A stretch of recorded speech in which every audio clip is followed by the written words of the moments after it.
Hello out there. My name is Laudo Akonde, and you are on to Inside Sources. And today, here is my take entitled The Decline of Party Politics and a Weak Opposition Ahead of 2027. Former Vice President Atiku Abubakar is certainly the most prominent politician in the opposition wing of Nigerian politics today. And in 2023, his son, Abba, formed a campaign organization he called Atiku Aske Organization to support his dad's presidential campaign in a contest that had Asiwaju Bola Ahmed Tinubu in the race. Now, Tinubu defeated Atiku, and 3 years later, Abba Atiku Abubakar is now defecting, leaving his father behind to support Tinubu. Abba will be campaigning against Atiku's new political party, ADC, which is set to do a rematch with Tinubu in 2027. That is quite a thing. So Abba has renamed that organization, Atiku Aske Organization, after Tinubu now. What a depression for our opposition politicians and for ADC. Similarly, Nasir El-Rufai's son, Bello, remains in APC after his father left the party, just as David Mark's daughter, Blessing Onu, remains in APC even after her father was named ADC chairman. All of this weakens the opposition ADC in a significant manner, whichever way you dice it.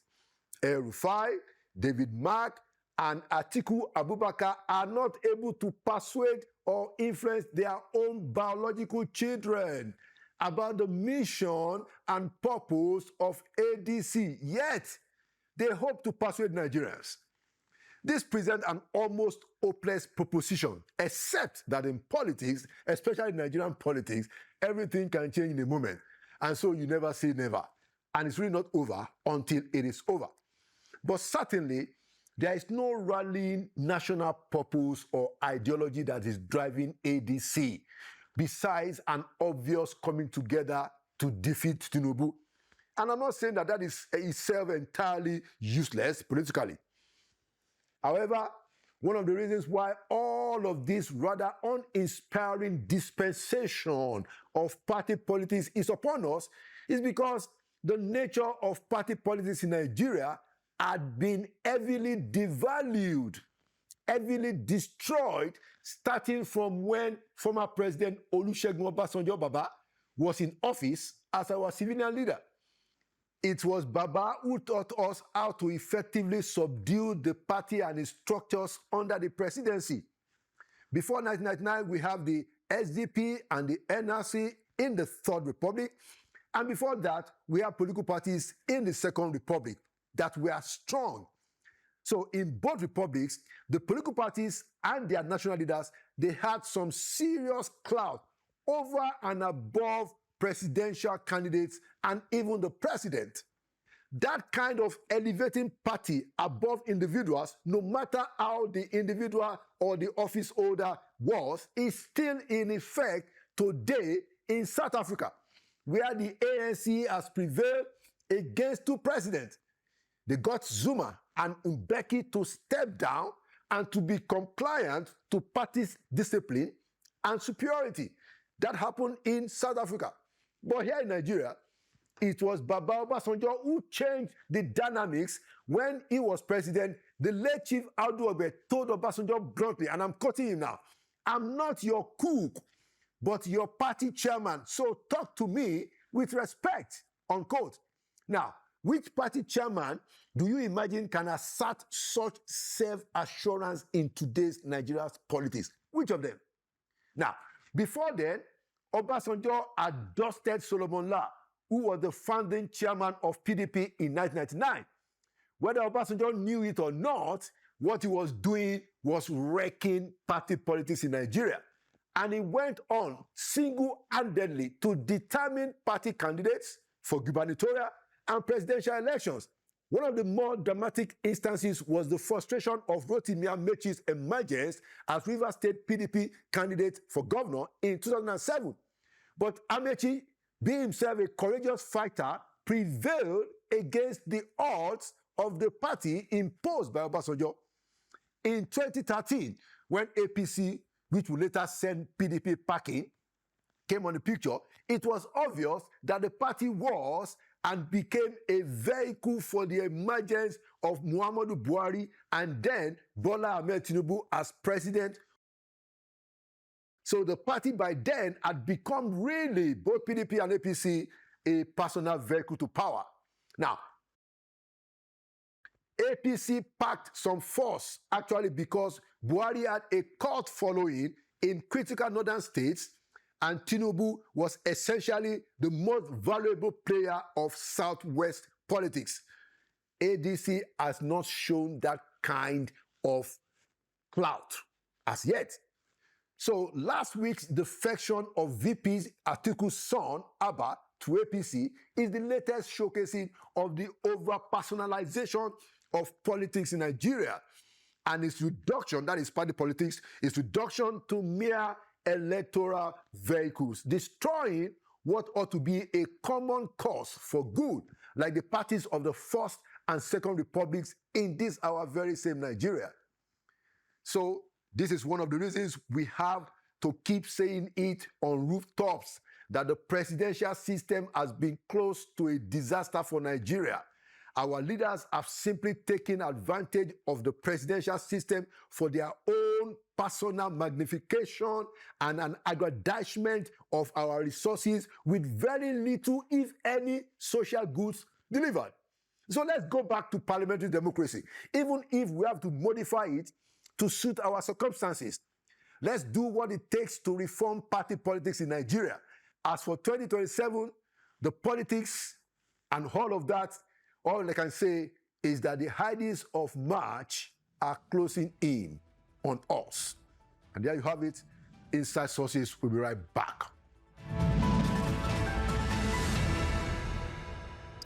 Welcome back to Inside Sources. Today, I'm leading the show with a conversation on the future of Nigeria with a Nigerian female politician of note, somebody who has been a gubernatorial candidate in Oyo State, representing the National Interest Party in 2019. She's also an educationist.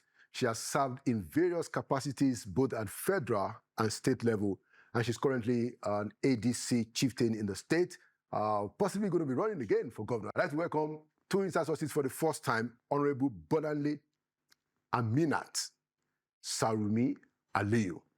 It's good to see you on Inside Sources, Honorable. Thank you so much, Sir Laolu. I appreciate being here. Thank you so much. Thank you so much. And there's quite a bit of traction that you have on social media. And of course, you ran for governor in 2019 under National Interest Party. You've also served the Oyo State government and the federal government. So I wanted to ask you, if you look at where Nigeria is today, do you think that we are on course to greatness, which many of us believe is the destiny of our country? Thank you very much. So first, Salaulu, yes, Nigeria is a great country. Nigeria will be great. However, it needs more people to get involved. People will be like, I'm not interested in politics, I beg, I don't want to hear it. Lie, it starts from there because everything is affecting you because of the wrong leaders you've chosen. You have to put your children in private schools. Why? Because the government schools have run down. I went to St. Louis Grammar School, Mokola Ibadan. It was a good school at that time. I'm sure you also went to a government school. So you are putting your children in private schools. You are spending more money. If the leadership or the government gave you quality education in the public schools, you will save your money, carry your children from the private ones, put them in the government ones. You won't have to overstretch yourself. Same thing with the healthcare system. So it all boils down to who we choose to lead us state by state and at the federal level. So you all have to join us. You don't need to contest. You can partake, you can invest, you can spend your time and volunteer. Once you see somebody good come out, support that person. Let us do it bit by bit. Because look, in the UK, where my mom is from, when someone comes out and says, I want to be your representative in this local government, which you would call your local government, maybe chairman or your house assembly, yes, your assembly members, right. You will sit the person down. The community will gather themselves together and tell the person, what are you going to do when you get there? He will write all his manifestos, give it to them. They'll say, no problem. Now go out, Go on radio, go on TV, let people know who you are. We personally, the neighbors, the people in that local government are going to campaign for you. We're going to knock on doors and tell people, this is the person we want to elect in our local government. 1 naira you will not spend as an aspirant or candidate.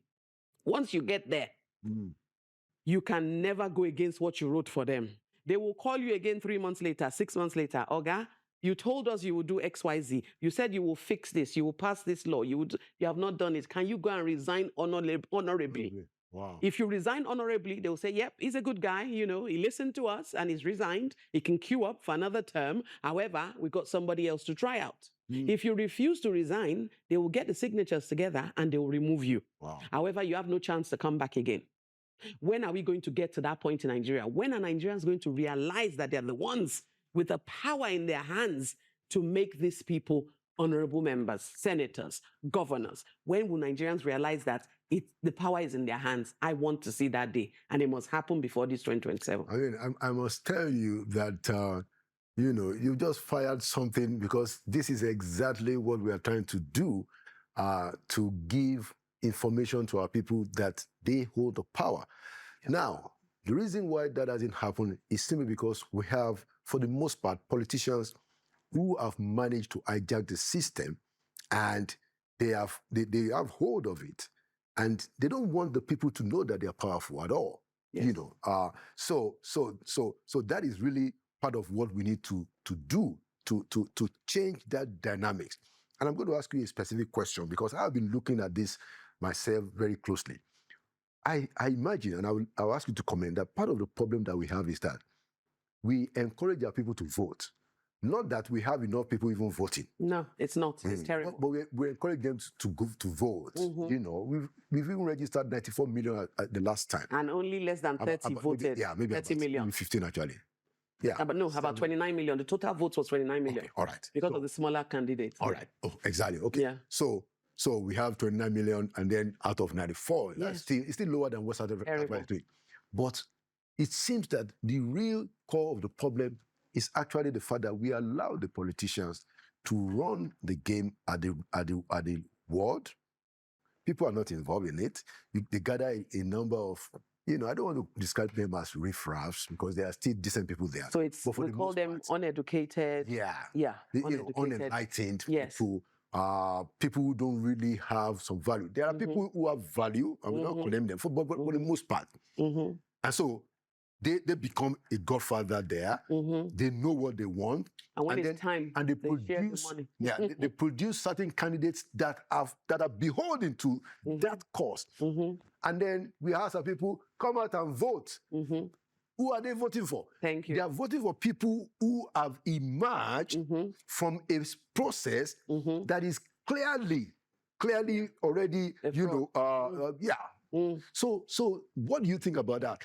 Don't you think that is one of the things that we need to ask people to go and become members?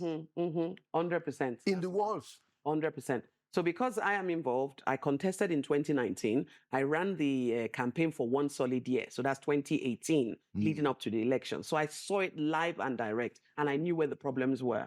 To the people watching, first, you need to get your voter's card. You need to register for it. You will suffer for 1 day, 2 days to get that card. Yeah. But it's worth it, because there's no place like home. You can see what's happening in America, how President Trump is sending people back home. If you're a different color, you're out. You're even terrorized. You can't even go out. Why would you want to be in a country like that you can't have peace of mind? Get that card. Now, go and join the party in the local governments, like you said. You have to be a member. Don't mind sitting next to people who are not up to par with you. Don't mind saying they're illiterates. I don't want to be with illiterates. Hello, because you left it for this long. The illiterates and some who are literate are the ones that are running it for you.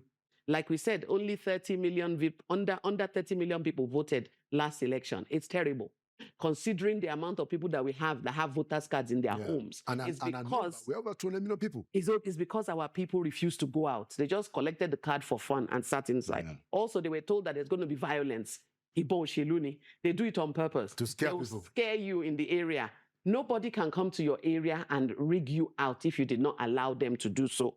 So join a party, whichever party you want to join. Begin to attend meetings with them. Why? So that you can become a delegate. so that you can become an executive of the party. Because our political parties, typically, they always filled the highest bidder.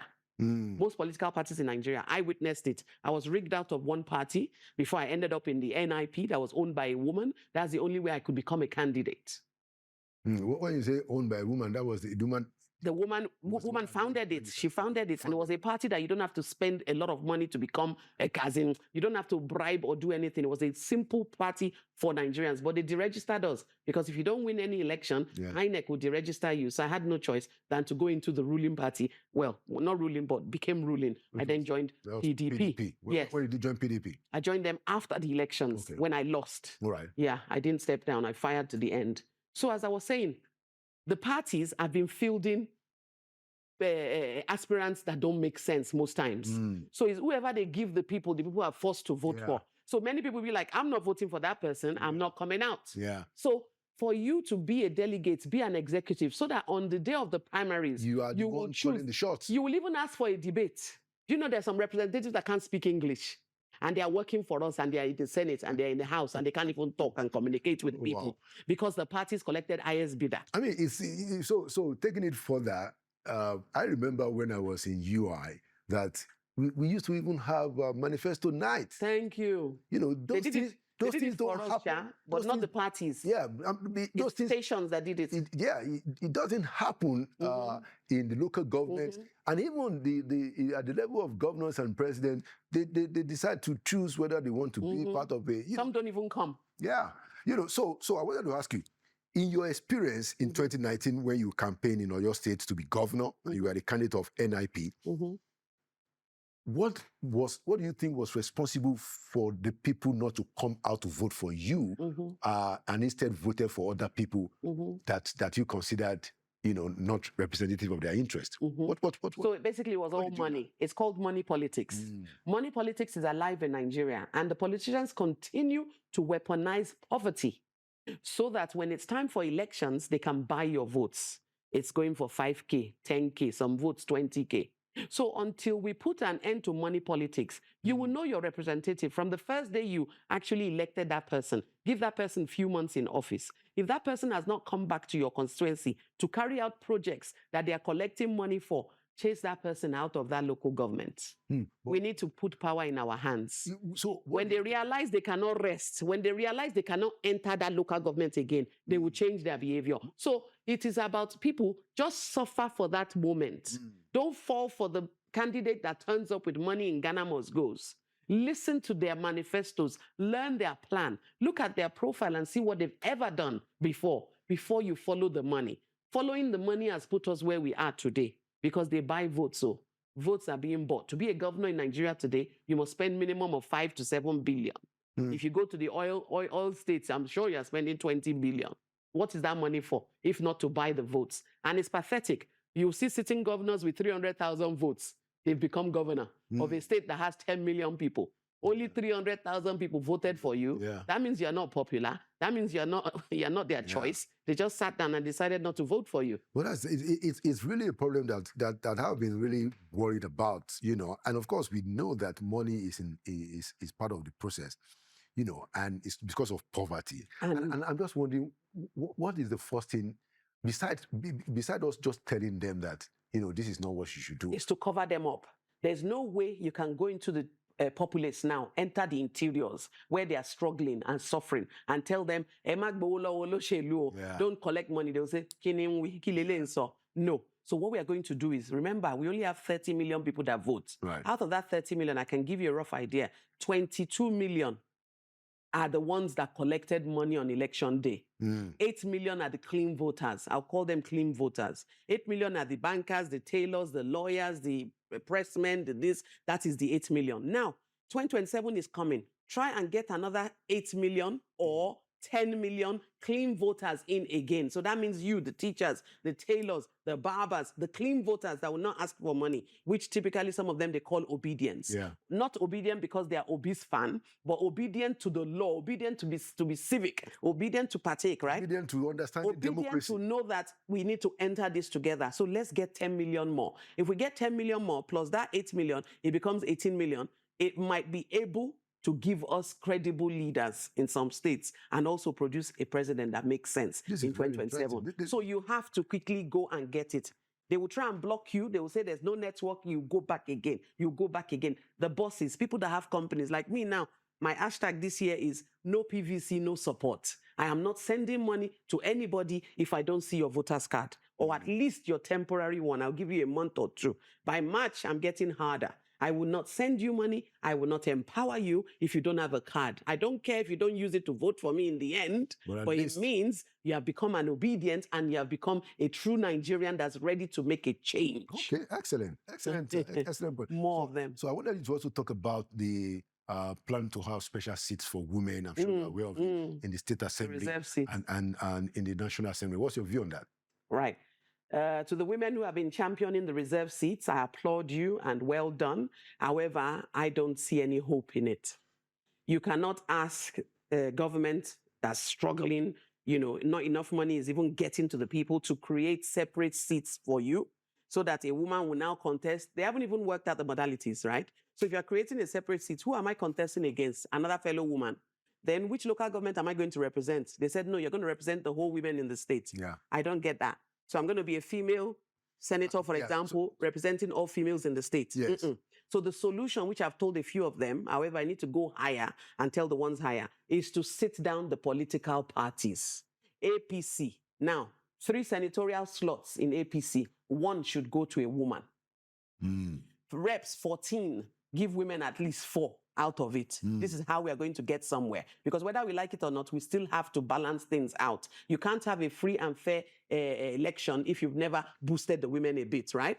So if the parties can be mandated to push 1 woman for Senate, 4 women for rep, then in the assembly, the governors that have their 32 assembly members have at least 10, 15 to be women. Yeah, but the point is that they are trying to legislate something like that and put it in the law. That needs to happen, but I doubt if it will happen on time. So the easy thing is to call the political parties to order, which I am organizing already. How do you I have an NGO. I will invite them, right? This is it. I will invite them to attend our event. I will have female aspirants, because I'm actually the leader of female aspirants, both male and female in Nigeria right now. I forgot to tell you. I formed a movement in 2022. People like me who have aspired, didn't get their tickets, didn't make it. Some made it. Across the country. Across Nigeria. So I have members. What's the name of that? We actually decided to do it for Atiku.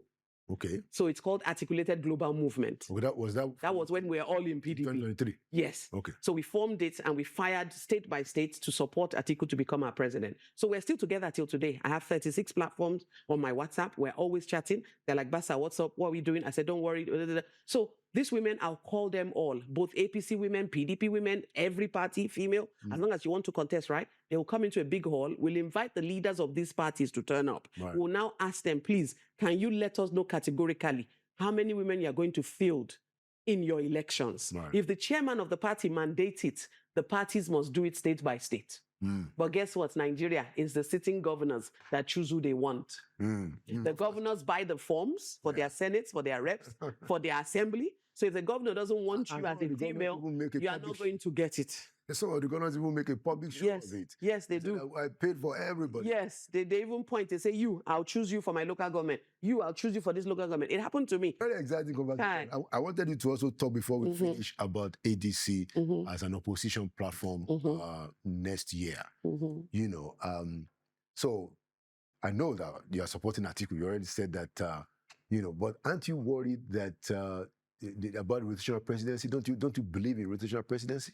Well, I believe in capacity. I believe in someone that has some experience. I believe in us choosing who can actually win the votes. At this point, we can't gamble. We have to look at the figures.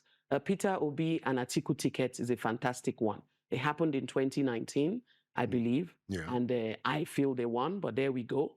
They had over 12 million votes. So if you're going to split these 2 people again, which they've done in 2023, you can see where the votes went. 6 point something to Obi, 6 point something to His Excellency Atiku. So they should not do that again. We need to be united. I think Atiku have 7, Obi have 5. Okay. So we need to be united. We need to ensure that we do not lose anyone out of all these people. You can't joke with Atiku and you can't joke with Obi.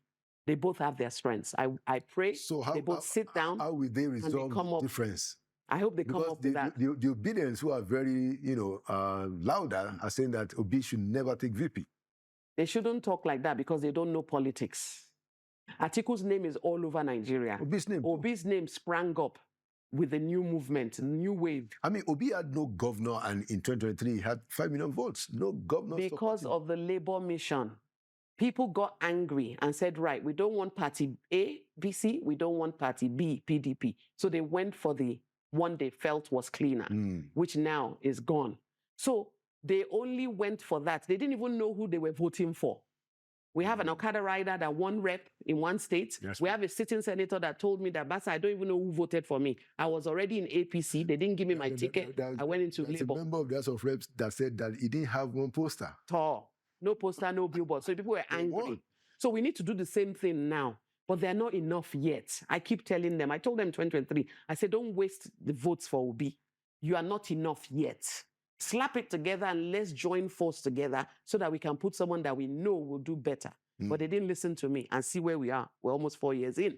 So now again, they must get it right in 2027. Otherwise, it's going to be another 4 years of what we're facing right now. Interesting. I will have to bring you back sometimes later to talk more. I would love to educate our people about opposition politics, but I'll give you this last question then. So how do you assess the current president, Bola Ahmed Tinubu? Because I want to understand why you want to support, why you are in opposition. Yes, because many people say that why have I never gone, and joined them? The issue is the people who are surrounding him are not trickling the things back to the people.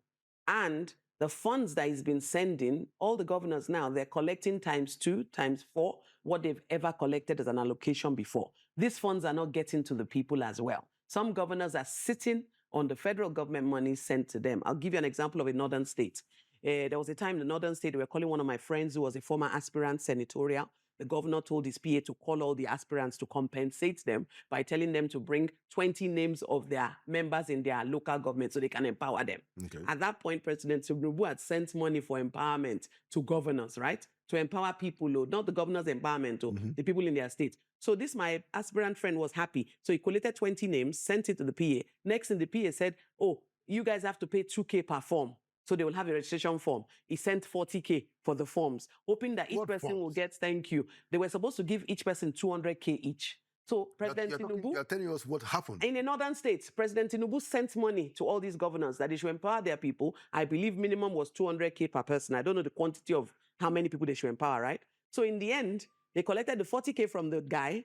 They took all the account numbers and the names of the 20 people, even called him back and said, that GT account is wrong, correct that one. He corrected it, all excited. Right. This is 2 years later. The money never got to his hand. Where's the money? What did they call it? So they've uploaded the lists online. They've printed it that we have empowered 1,000 people in this state. In the end, they empowered themselves. So it's not getting to the people. If I was a president, oh my God, I will be in the States. I will announce it on radio, on TV. I will call a media pally and I'll say, I have brought 10 billion to your governor. He will use it to empower 100,000 of you. Bye-bye. See you later. That way, the people will know that you care about them. Second thing is they need to have more empathy. I feel this government is too harsh on the people. The people are struggling. You've come up with a new tax law. This tax law is taxing the poor more than the rich. Honorable Bolanle Amina Sarumi Aliyu, thank you for coming to Inside Sources and thank you for your passion. The fire is there. Thank you for your voice. Thank you so much, Zelaulu. All right. I appreciate it. Thank you.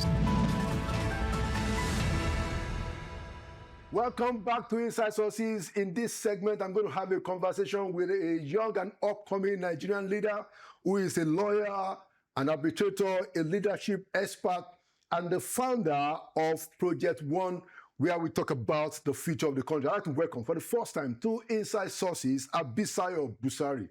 You're welcome to Inside Sources. Thank you so much for having me. And it's always a privilege talking about Nigeria. And absolutely. And that's why we're here.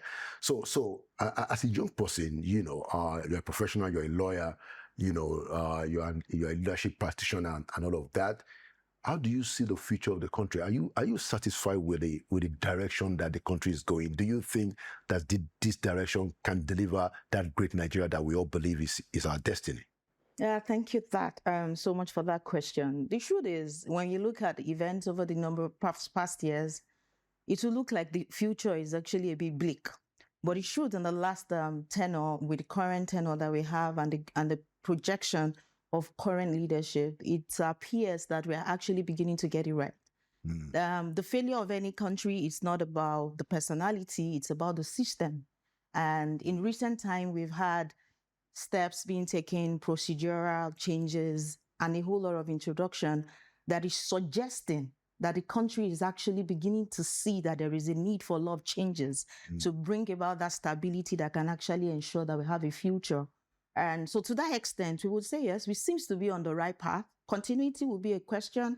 Sustainability will be another question. The readiness of the people is also another thing we need to consider. But then in the big picture, Nigeria definitely is set to be a great nation, and we have the capacity.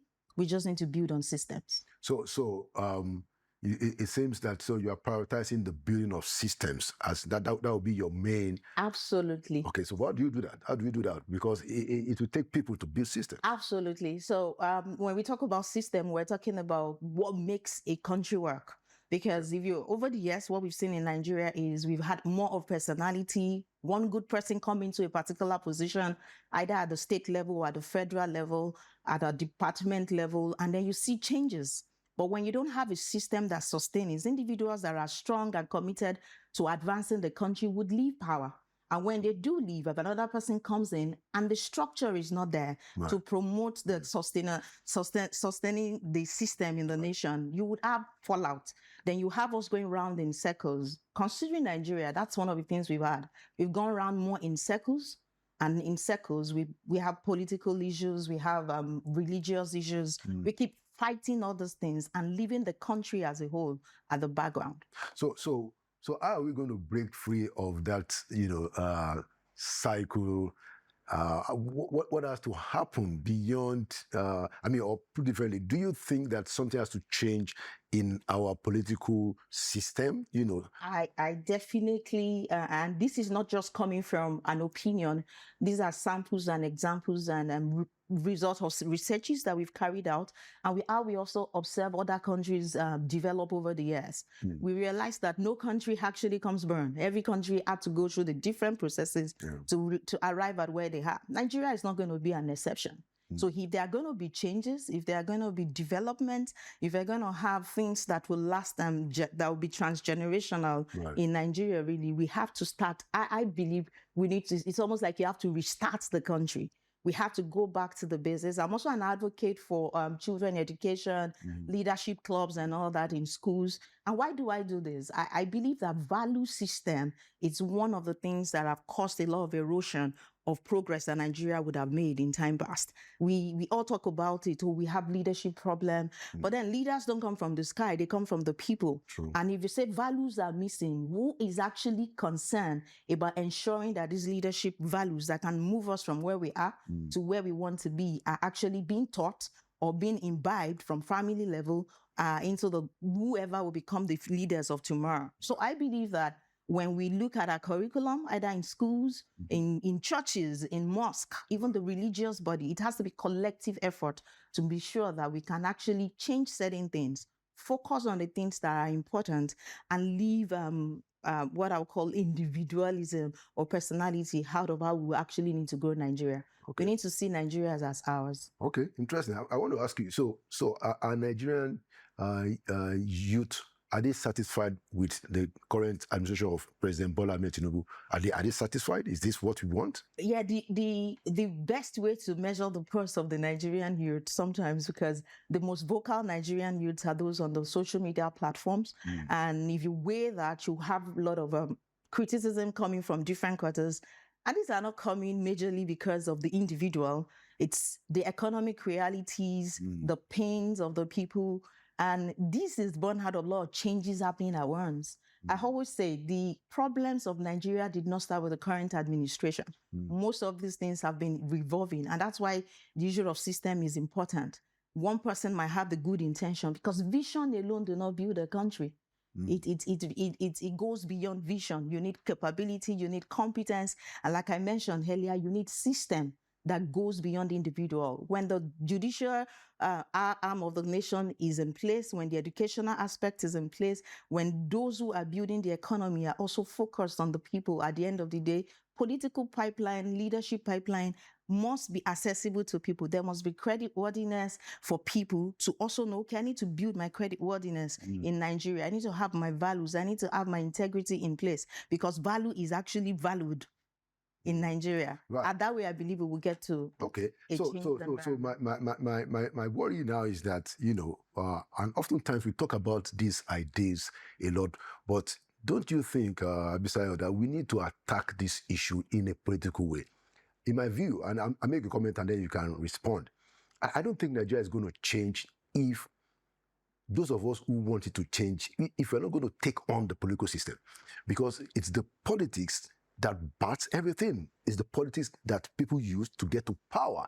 And it is people who have power who can make things happen. Hey, look, so I was in government for 8 years, a whole lot of stories, the stuff that happened there. I'm here now as a journalist, raising my voice.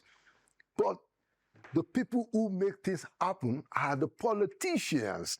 So that's where I'm trying to get something from you in terms of what have you thought about what changes we need to put in the politics? You spoke about values.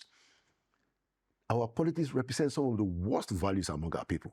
How do we change those things? In my view, these are the issues. Very correct. And I definitely agree with you on that. As an individual, I studied law, and then what law has done for me basically is to give me the structure that works around this thing. One of the things I'm very passionate in Nigeria, when I say leadership practitioner, it's because leaders at the end of the day determine the direction of the country. Yeah. And one of the ways to do it is to continue to advocate for involvement of Nigerian youth. So I would diverse a bit to when I started an NGO in the past. People go into set up different organizations for different purposes.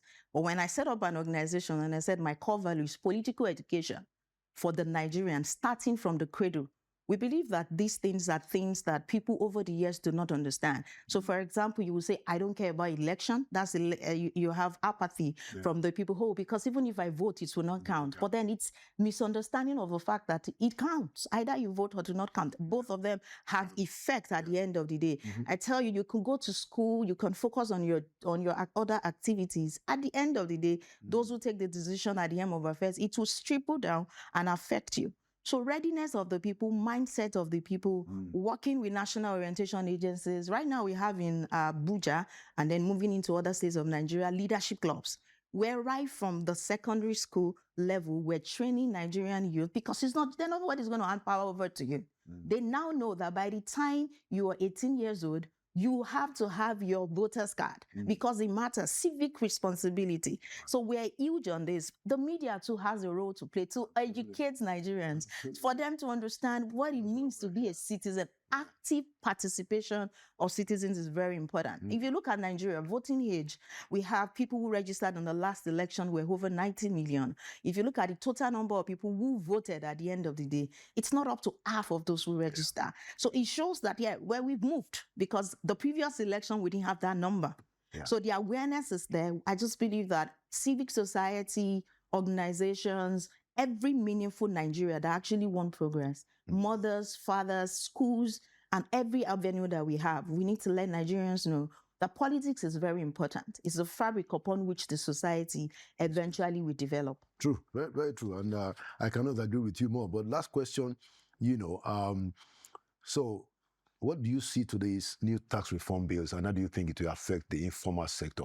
A huge part of Nigerian economy is informal, market women and all of that.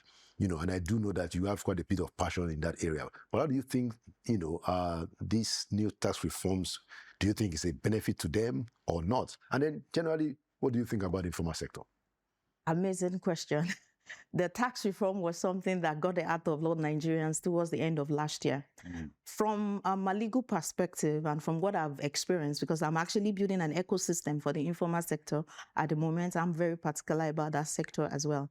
That makes for over 80% of Nigerian workforce, the hairdressers and all that. And just like what I said, if a country does not have a system that supports these small businesses in place, the structural things, it's difficult actually for them to grow, and their growth eventually will affect the economy of the country. The tax reform, what has he done, or what can he do? That's the way I want to look at it. You might think it is supposed to, from the people's perspective, like, oh, they want to start taxing us. But what I see is they want to start teaching you how to keep your records. Right. Because this is a sector over the years that have been ignored. A sector that is contributing almost 50% of the GDP of the nation, but ignored. Not seen, not valued. There's no dignity. If you say, I want to be a hairdresser today, it looks like you're not doing something. But because there's no proper record, you're not building what you're earning, you don't know what you earn, you don't know what you're selling, you don't know if your business is growing, you don't know. I can't even say this is your credit rating. I mentioned credit worthiness earlier on. And if we build this system, if we build accountability, even in our small businesses, that makes the fabric of this economy of our country, we would realize that Nigerians would actually thrive. Because a business or market woman can now look at a book and say, oh, actually this month, this is how much I made. This is my loss. This is where I probably have one or two things. So I'm big as well on financial literacy. We've put out some free books in recent times out to market women. We're putting a cluster we go to markets to educate them. You're talking of Project One? Yeah, my organization, which is a non-for-profit. What we do is educate them on how to keep their record. So we put it under what we call accelerating business access for the informal sector, because if they actually do this, it is because of the tax reform. Now they know they want to pay tax, but they now keep their records. With their records, you can actually have access to more capital. With more capital, you can build your businesses. And it's not just building your businesses, you can now hand over businesses to your children. Experiences, not to say too much about it, but when you go to countries like Japan, we recently were there, and that's myself and some group of my friends, and we're studying businesses from University of Cambridge. And what you will find in Japan is all these small shops. And you would ask them, oh, when was this business started? They will mention 980 years ago, 47 years ago, over 100 years ago. The businesses have been passed down. And the reason why they could pass it down is because there's a system in place, there's a structure in place. So I believe the tax reform eventually would lead Nigerians to that place where we would want to be. Interesting. So, so what program did you study in Cambridge again? Okay, so I have my executive MBA, and I focus majorly with my project on financial literacy for Nigerians and the SME sector in order to have sustainable businesses. Fantastic. Thank you so much, Abisayo Busari. Thank you so Thank you for coming to Inside Sources. Thank you for your passion for young people and for the informal sector. And thank you for believing that Nigeria is going to be great, just like myself. Thank you so much. Nigeria is ours. It is ours. Thank you for coming to Inside Sources. Thank you. All right, now I'll be moving to our final segment today, Inside Sources. We'll be right back. Welcome back. I want to have a conversation regarding some of the dimensions and the new developments in the United States around the Congress and the State Department about Nigeria. I have joining me a guest who is the president and founder of Save Nigeria Group USA, who was also a former Labour Party gubernatorial aspirant in 2023 in Edo State. I'd like to welcome back to Inside Sources, Mr. Stephen Osemwegwe. Stephen, good to see you again. Thank you, Laolu. Thank you for being the warrior for truth, and your Inside Sources is making impact. Greetings to all Nigerians and friends around the world, believers of truth. Good. And I dare say to you and all Nigerians, in the diaspora, Happy New Year. So Happy New Year. So let's get to it. Tell me, what are the new developments that has happened in the United States in your relationship with the government, both in the Congress and the State Department agencies about Nigeria? I've not spoken with you since the Christmas Day Tomahawk bombings that the Americans launched in Nigeria, which many of us believe, is a good thing, to help us in the fight against terrorism. But since then, I understand that quite a few things has also happened in the U.S. government, especially with the the submission of the report of the congressional delegation to Nigeria to President Trump. So, Mr. Stephen, please, can you bring us up to speed? Thank you very much, Laolu, for the opportunity. So for us in diaspora that has been advocating on the issue of the insurgency and the terror attacks in Nigeria, we always believe that Nigeria needed to partner with nations like the United States to help because of the capacity gaps that existed. But the good news since the last time we met was on Christmas Day, the United States put their money where their mouth is. It was no longer rhetoric, because before now people just said, oh, President Trump was going to talk about this and they wouldn't do anything about it. But two things happened on Christmas Day was that the United States took actions against ISIS affiliates in areas around Sokoto, and it was very, very effective. No civilian casualty was reported, but the terror camps were decimated. And that happened when these guys were staging to attack as usual on Christmas Day. But beyond that, the good news of that day was that the Nigerian government worked hand in hand with them. And that is what was always one of the priorities of the U.S. government, because they would like a local partner to work with. So I definitely commend the Nigerian leadership and the new Minister for Defense. The truth is that we are getting on-ground reports that the terrorists are beginning to feel the heat, that Minister Musa is doing a good job. So I want to shout out to what is going on. I met with Representative Riley Moore 3 days ago, and my first question to him was, what is his impression of what is happening in Nigeria? He said, oh, Stephen, there's good news from Nigeria. Number one, Sunday Jackson has been released. That was my ask when I led the CODEL to Nigeria. That shows that the Nigerian government has intention to begin to make changes. However, I saw people in Benue that gave me stories that impacted my life. And I told him, the truth is that many of the things that is going on in Nigeria has been going on for longer than now. But what he's saying is that he wants the United States to continue in that light of 25th December, to continue to fill the gaps where the Nigerian government needs the gap. I want to also announce that the report that he has been working on, he told me that next week is when he's going to brief President Trump about it, because they've been working hand in hand, but they want to give recommendations. And among the recommendations he wants to give is on how to do capacity building and gaps for the Nigerian government, but also on how to hold them accountable on measurable improvements. Because even though there was an initial, what I call the first salvo, the need is still very vast. Areas around the Northwest, the Middle Belt region, reprisal attacks have been reported. And I told him about this reprisal attack. He said they are watching. The truth is that what happened in the United States is that Nigeria now has been elevated at the U.S. Commission for International Religious Freedom. I was in a hearing on 13th, Tuesday, where Reverend Mrs. Rebecca Daly was there to talk about how she was also a victim of Boko Haram kidnapped. And some of the questions around that is that there's religious persecution around the world, but Nigeria is the deadliest place for Christians. The numbers of Nigeria is larger than the entire world combined. So Nigeria has been elevated, not just the fact that we have this Christian genocide conversation, but also because of the fact that it has gone on for so long. And we have estimated 11 million Nigerians in IDP camps.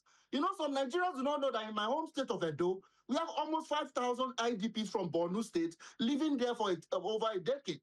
And in December, we went to give some relief materials to them. And they told us that some people do not even believe that these IDP camps exist. So some of the conversation is that we are asking the congressmen, beyond the kinetic engagement, how do we help our people in the camps? How do we help to make sure we rebuild these communities, hold the Nigerian government accountable to say, relocate these people safely back to their communities in order for Nigerians to be at home? Because Laolu, Nigerians are in northern Cameroon. Nigerians from Goza are in northern Cameroon, over 100,000. That is, you cannot say what is happening is not happening when you have actual millions of your people dispersed and you are not so-called at war. So some of the conversation we have with the Congress member is, yes, the military action needs to continue. What I call finishing the job. I was present on the second CODEL. There were two CODELs to Nigeria. Bill Helsinger of Michigan also led another CODEL. And I told him, sir, beyond the very necessary military action, what are we doing to hardening these communities that continuously get attacked in order for this thing not to occur? And the conversation was never around Christians alone, because I hear that conversation around, say Nigerian group is saying there's Christian genocide. But now you and I know that Christians are being targeted, but that does not mean that Muslims are not also being targeted. The point is that, like I said in the last time I was here, nobody should be targeted. Nigerians should be able to practice their faith in Kano, in Lagos, in Kwara, in Kogi safely. So the fact that people want to throw in nuances like, is it only Christians? It's like somebody whose house is on fire and is calling for the fire service. And his neighbor will say, why are you crying? Is it only your house that is being burned? Christians have cried to Congress, and many of them are from the Middle Belt region. My home state of Edo, we have attacks from kidnappers, from alleged Fulani men, kidnapping for ransom. And you saw what happened in Eboma. Edo Central closed all schools because of insecurity. So Edo State is also now at the front line, my home state. And some people are thinking this is a problem of the North. No. I mean, excellent. Thank you for that very detailed and comprehensive report. You know, just for the benefit of our viewers, when he used the word CODEL, he meant to say a congressional delegation. That's what it means, that members of the U.S. Congress have done a delegation, and they've done two to Nigeria, one led by Congressman Riley Moore and the other led by Congressman Bill Ezinga. Now, the question I want to ask you as we conclude quickly, Mr. Stephen, is first of all, should Nigerians expect the American government to maintain that military onslaught? We know that this past week, the Americans have donated some equipment. We understand that some of them are for monitoring, and intelligence devices, but beyond that, and beyond the support that we got from the Americans against the terrorists on Christmas Day, should we expect more of such military onslaught targeted against these transnational terrorists? Absolutely. Laolu, two things happened on Wednesday when I was meeting with the second CODEL leader, Bill Ezinga of Michigan. We had a report that the Nigerian government had hired a Roger Stone-linked DCI lobby group for $9 million. And I just want to quickly say to the Nigerian government and all Nigerians, that money is a waste. It's flushed directly in the toilet. You know why? The leaders of the congressional leaders who asked the ear of President Trump said they are shocked that the Nigerian government, who they met in Abuja, meeting with Malam Nuhu Ribadu and others, that convinced them that they were taking this issue seriously, should not have been hiring lobbyists to come and help deny or change the narrative, because the narrative is so clear.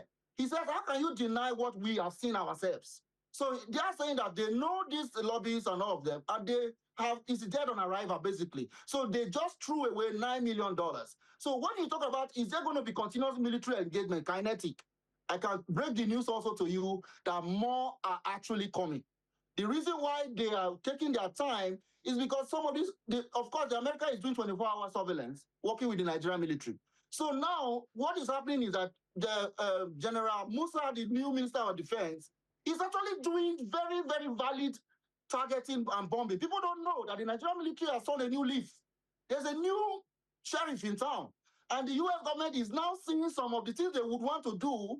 The Nigerian government is working with them and doing these things. So what do we want the U.S. government to also supply to Nigeria is intelligence to help the Nigerian military do some of this targeting. And also, you mentioned some supplies. They told me that these are only the beginning. There is so much opportunity. Riley Moore was very, very particular about this, Salaudu. Congressman Riley Moore said this is an opportunity for Nigeria to build capacity. America is large. America can do a lot to help you. And what they are saying is that some good steps are being taken, but there's still a lot of denial. Stop the denial. Christians are being targeted. Muslims are being targeted. Let nobody be targeted. Now, seize this opportunity for having the attention of the United States and build capacity. You can get weaponry, you can get training, you can get targeting, and they are ready to do more. So to answer your question, yes, more targeting are coming, and it will be more massive. Okay. Thank you, Laolu. Thank you so much. Just one more question on the issue of the lobbyists. Now, my view is that I agree with you and with some of the intelligence and the reaction that you got from U.S. Congress members that is a waste of resources, simply for the fact that we have not been able to put our ambassador in place in Washington, D.C. for over 2 years. And when the Minister for Foreign Affairs was trying to explain that incompetence away, he did say that, oh, well, there is no money. Now, it's not going to cost $9 million, to situate an ambassador in Washington, D.C. And this is one issue that I hold the Foreign Affairs Minister personally responsible for. The fact that he, being an ambassador himself, is sat pretty, there with the president, making the president comfortable with the very idea that for 2 years we will not have an ambassador. Now we have nominated ambassadors, but guess what? It's going to take time for those countries to get back, because they will take the list of those ambassadors, including the United States, and they will review it. They will do an investigation. So I don't even know how long that is going to take. So my point is that if you are also now telling us, Mr. Stephen, that based on your interaction with the congressmen last week, the reaction of those guys is that Nigeria is wasting resources with that $9 million paid for lobbyists, then I wanted to ask you that, who are those lobbyists? Do you have an idea who are they? Who are those lobbyists that we're talking about? Because normally, they ought to be people that are friendly to Congress people that are, known to State Department and White House. So did you get any sense who these lobbyists that we're going to be paying $9 million to, who they are? Yes, to quickly touch on and agree with you in totality on the ambassadorship. We in America, we are very sad that President Bola Ahmed Tinubu felt that as important as the United States, we should not have an ambassador. It's not just the fact that U.S. is important, but Nigeria is in focus from the U.S. government. And Nigeria has no number one ambassador to liaise with the government. Do you know that ambassador would have done a better job with less money than hiring the question you asked, Roger Stone? That the point, the DCI group is linked to Roger Stone. Those group has nothing to really do with the people that have, yes, he has a relationship with President Trump, but that was in the past. He's not in the current administration. The people that the President Trump has designated to go on Nigeria is Riley Moore and Tom Cole on Appropriations Committee. And Chris Smith, which you met last time you visited US, is the African Committee chairman. Ted Cruz is another senator that has a bill 2747 to sanction sponsors. This DCI group has nothing with these people at all. And these people have heard the news from us. The Nigerian government, I don't know why they don't know that we are here. I'm a Nigerian. Why have they not reached out to say, how can we help to make sure that while you are saying the truth, our country is also protected? The Nigerian government will leave people like us and other groups and go and be looking for Roger Stone, who have nothing to do. So what we are seeing is that they are wasting money, they are not getting good advice, they ignore Nigerians that are here. For whatever reason, I am not a politician right now. I'm not a member of any political party. My group is a non-profit, Save Nigeria Group. My goal and our goal is to save Nigerians for all Nigerians. Why are the foreign minister not reached out? And they are talking about meeting Roger Stone, and the money is actually a waste. We need an ambassador in U.S. urgently. Thank you, Laolu. Thank you so much, Mr. Stephen Osemwegwe, the president and founder of Save Nigeria Group in the United States. Thank you for the hard work that you are doing over there. Thank you for your engagement, and please continue to engage. Thank you so much, Mr. Osemwegwe, for coming to Inside Sources. Thank you for all you do. Have a good one. Thank you. And there you have it, another edition of Inside Sources. Like we always say, Nigeria will prevail. It means Nigeria will win, partly because we will keep pushing the major issues. Thank you for watching. My name is Laolu Akonde, and by the grace of God, I'll see you at the next edition.